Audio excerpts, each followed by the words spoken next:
I am a attorney. I work with low-income Philadelphians who are at risk of losing their homes through eviction or through other forms of housing displacement, as well as do a lot of policy work around those issues. We have a poverty rate of about 24% consistently each year. Philadelphia is an old city in the United States, and so we have a lot of old housing where there's like just a lot of housing conditions that people should not be living in.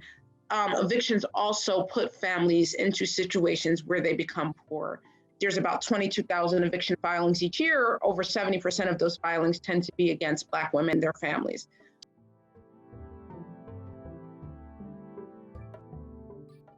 The city of Philadelphia, the government, and Philadelphia Housing Authority, which provides affordable housing and public housing in the city, they had come up with a plan for this particular community to use a process called eminent domain. And that's a process where the government can take property if they provide a public good reason why they're taking that property. And so in order to rehabilitate this community that they said was poor and, you know, had a lot of crime in it and all these things, they took a lot of peoples who owned homes in this community, they took their properties, offered some money for it, but it wasn't the money that the property was actually worth. And then they took a lot of the families that were living in this community and temporarily moved them out of this community over a 10-year period in order to destroy and then rebuild the housing in that community.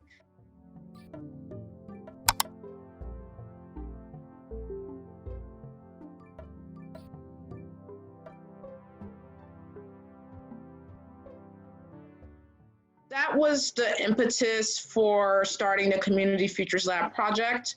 As an artist and as a Afrofuturist or Black Quantum Futurist, you know, using our theory and practice to uplift the narratives from the community members themselves versus what the government was saying, and really being able to think about planning for the future of that community through this kind of Afrofuturist lens that doesn't just look at time as linear, but really says that the past informs the present, and what we want for the future can inform the past and can inform the present as well. We were able to get some funding through a nonprofit organization based in New York called A Blade of Grass, which funds socially engaged art projects, and took that and opened up this year-long community space. The primary purpose of this space was to, one, document and give the community members who were still living there an opportunity to document what was happening, find ways as a community to hold them accountable to what they said that they were going to be doing in that neighborhood.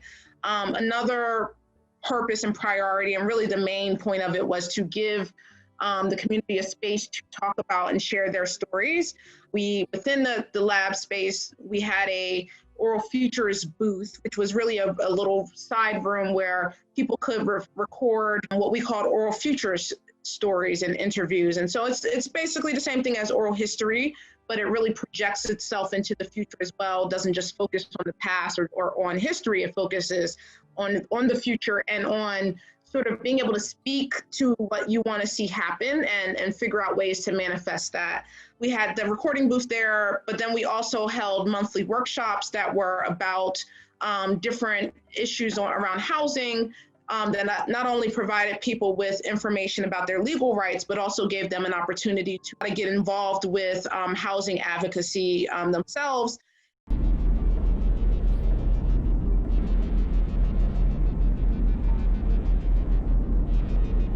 And then also did a lot of Afrofuturism-based workshops where people could write poems, do map making, talk about their memories of the community. That wasn't just recording their voices, but other ways that we can achieve oral histories and oral futures and memories, and just really, again, push back against the narrative that this community was just had nothing at stake and nothing to lose here with them doing this redevelopment. And also as a way to really talk about, again, and uplift like the amazing cultural heritage of that community that was being erased by this redevelopment project. And so all of the historical figures that have lived in that community, Black historical figures and Black civil rights leaders, and all of the different things that have happened in that community that get erased by this like redevelopment, where, you know, after a point, you don't even know what this community has or what has happened there because it gets remapped. So really like documenting that and making sure those things don't get erased. It's really a space where like,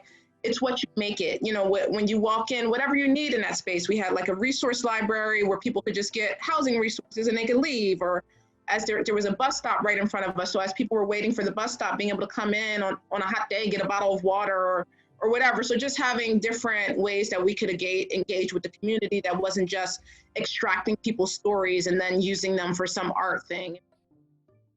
In the next decade. Before we lived through yesterday and found ourselves in today, the future was today.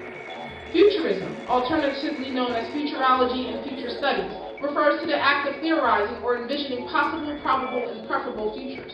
Much in the way that historical studies seeks to tell stories of the past or some approximation to the past as experienced by a privileged few, futurism attempts to not only envision what is to come, but to understand what about the world is likely to continue, and what about the world could plausibly change.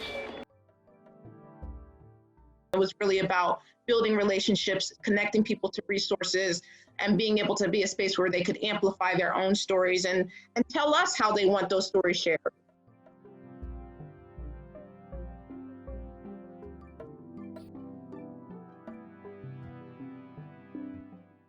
After the project closed, because we could only have the space open for a year, I began building a digital space to house the memories and the archives of the project, as well as to give people from the community an opportunity to add their own memories and add their own stories to this kind of ongoing map. So this is what we call like a quantum time capsule of stories. You can click on it and you can see photos of where this memory mapping workshop happened and where it's at in the neighborhood.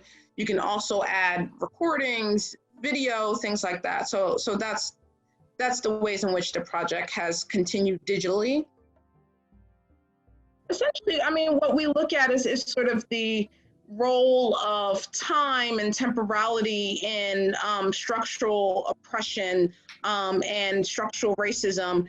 And a lot of that is around just this idea that, you know, often when we're thinking about things like gentrification and housing issues and things like that, we're spatializing those issues and we're not talking about the ways in which those issues impact on the temporal domain of the future for people. So, you know, just quite literally, you know, when you think about issues of police brutality in America, Black people being murdered by the cops at, you know, really high rates, like we're talking about people's futures literally being cut off, thinking about the role of time in that and how that works. And, you know, there's a literal way that we think about that, but then there's this kind of more abstract way in how we experience time. There's different cultural traditions of time and temporality, different way of engaging with time than a sort of linear notion of time where we're running out of time, or there's other people in control of our future, or the future is determined in a way that we don't have creative control. And so Black Quantum Futurism really just challenges that and says, you know, there's other ways to live, there's other ways to think about time, there's other ways that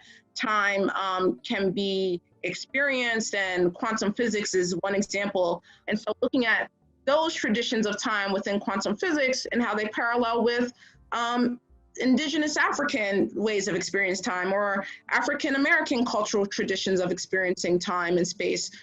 So yeah, it's really about that and how all those things come together, both in my work as a housing advocate, but in my own life as a Black queer mother person, you know, and the community that I live in, work in, and serve, you know, thinking about how all these issues impact those folks. And yeah, that's where we get Black Quantum Futurism.